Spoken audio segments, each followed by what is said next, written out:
Segundo Crônicas capítulo 24, as reformas de Joás no templo. Joás tinha 7 anos de idade quando se tornou rei e reinou 40 anos em Jerusalém. O nome de sua mãe era Zíbia. Ela era de Berseba. Joás fez o que o Senhor aprova enquanto viveu o sacerdote Joiada. Ele escolheu para Joás 2 mulheres e ele teve filhos e filhas. Algum tempo depois, Joás decidiu fazer reparos no templo do Senhor. Ele reuniu os sacerdotes e os levitas e lhes disse: vão às cidades de Judá e recolha o imposto devido anualmente por todo Israel, para fazer reparos no templo de seu Deus. E vão agora mesmo. Os levitas, porém, não agiram imediatamente. Por isso o rei convocou Joiada, o sumo sacerdote, e lhe perguntou: por que você não exigiu que os levitas trouxessem de Judá e de Jerusalém o imposto determinado por Moisés, servo do Senhor, e pela Assembleia de Israel para a tenda da Arca da Aliança? De fato, Atalia, aquela mulher ímpia, e os seus filhos tinham arrombado o templo de Deus e tinham até usado seus objetos sagrados para cultuar os Baalins. Então, por ordem do rei, fizeram uma caixa e a colocaram do lado de fora, à entrada do templo do Senhor. Fez-se a seguir uma proclamação em Judá e em Jerusalém para que trouxesse ao Senhor o imposto que Moisés, servo de Deus, havia exigido de Israel no deserto. Todos os líderes e todo o povo trouxeram com alegria as suas contribuições, colocando-as na caixa até enchê-la. Sempre que os levitas levavam a caixa até os supervisores do rei, e estes viam que havia muita prata, o secretário real e o oficial do sumo sacerdote esvaziavam-na e a levavam de volta. Fazendo isso regularmente, ajuntaram uma grande quantidade de prata.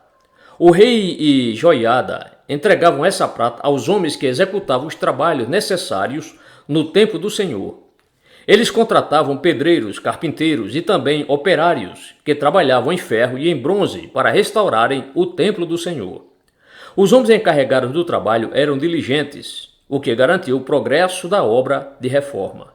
Eles reconstruíram o templo de Deus de acordo com o modelo original e o reforçaram. Quando terminaram, trouxeram o restante da prata ao rei e à Joiada, e com ela foram feitos utensílios para o templo do Senhor, utensílios para o serviço e para os holocaustos, além de tigelas e outros objetos de ouro e de prata. Enquanto Joiada viveu, holocaustos foram apresentados continuamente no templo do Senhor.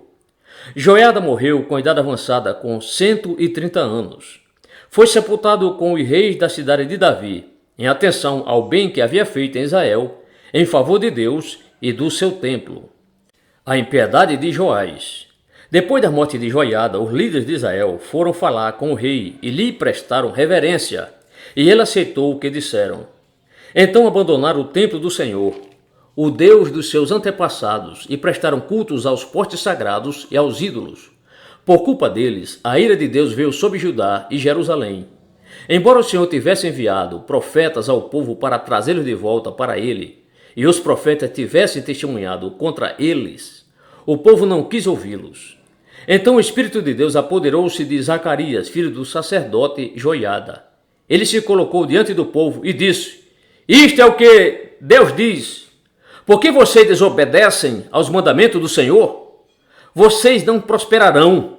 Já que abandonaram o Senhor, ele os abandonará. Mas alguns conspiraram contra ele e, por ordem do rei, apedrejaram-no até a morte no pátio do templo do Senhor. O rei Joás não levou em conta que Joiada, pai de Zacarias, tinha sido bondoso com ele e matou o seu filho. Este, ao morrer, exclamou: veja isto, o Senhor, e faça justiça.